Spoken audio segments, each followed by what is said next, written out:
शिशुबोध भाषा विकास शीत दिन। समस्त अभिभावक मानकु मोर प्रणाम। आज आस छवि देखि कहवा बहिर आमे एक सुंदर विषय को शिशुंक पाखरे उपस्थापन करिबा। शिशुंक सहित वार्तालाप करिबा, जहाद्वारा शिशुंकर पठन शक्तिर विकास हेबा सहित ग्रहण शक्तिर विकास होई पारिबो। एबे आमे से को विषय रखीचे ना शीत दिन।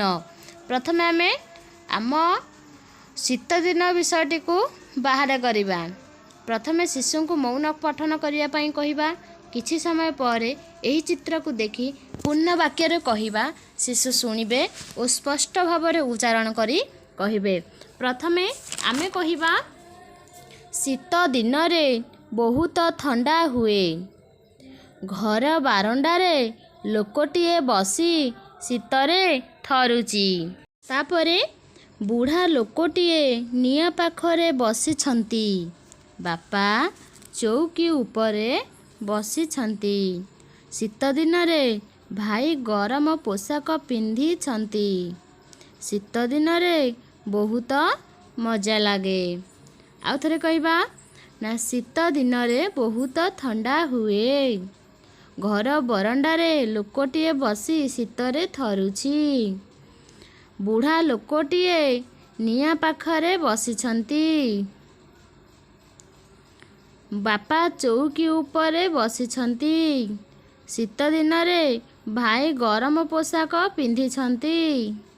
शीत दिन रे बहुत मजा लागे। प्रथम आमे एपरि कहिबा, तापरे शिशु कहिबे। आमे कहिबा तापरे शिशु सुनिबे। तापरे आमे जो वाक्य कहिबा से माने से वाक्य को दोहराइबे। आमे कहिबा, शीत दिन रे बहुत ठंडा हुए। शिशु कहिबे ना, शीत दिन रे बहुत ठंडा हुए। घर बरंडा रे लोकटिए बसी शीतरे थरुची। शिशु कहिबे, घर बारंडा रे लोकटिए बसी शीतरे थरुची। बुढ़ी लोकटिए निया पाखरे बसिछंती। शिशु कहिबे, बुढ़ी लोकटिए निया पाखरे बसिछंती।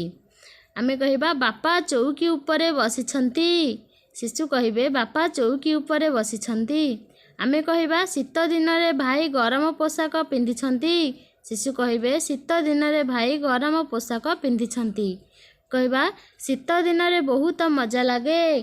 शिशु कहिबे, शीत दिन रे बहुत मजा लागे। आमे एहाकु बारंबार पढ़िबा और शिशु बारंबार पढ़िबा द्वारा सेमानकर मन रखिबा शक्ति बढ़ी जाइथिबो। एहार परवर्ती पर्याय रे आमे बही को बंद करी शिशु को कहिबा, मन पकई कहिबा पाई। शिशु को कहिबे, शीत दिन रे बहुत ठंडा हुए। बुढ़ा लोकटी निया पाखरे बसिछि। घर बारंडा रे लोकटिए बसी शीतरे थरुछि।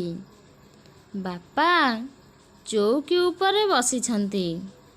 शीत दिन रे बहुत मजा लागे।